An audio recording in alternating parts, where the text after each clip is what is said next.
ಇಲ್ಲಿ ಅಂತ, ದೇಸಾಯಿಗಳಿದ್ರು ಅಂತ.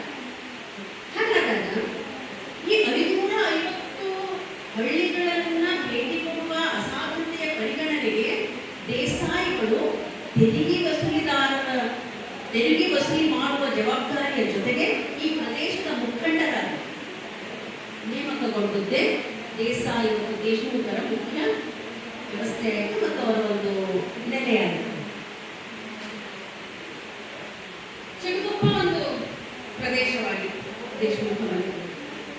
ಬೀದರ್, ಚಿಡುಗುಪ್ಪ, ಭಾಲ್ಕಿ, ಬಸವ ಕಲ್ಯಾಣ, ಉದಗಿ ಮತ್ತು ಔರಾದ್ ಇವು ಈ ಪ್ರದೇಶದ ನಿಜಾಮನ ಆಡಳಿತದ ವ್ಯಾಪ್ತಿಗೆ ಬರುವಂತಹ ದೇಸಾಯಿ ಮತ್ತು ದೇಶಮುಖ ಅಥವಾ ಗೌಡ ಅಥವಾ ಪಟೇಲ ಅಥವಾ ಕುಲಕರ್ಣಿ ವ್ಯಾಪ್ತಿ ಪ್ರದೇಶದ ಮುಖಂಡತ್ವದಲ್ಲಿ ಇದ್ದು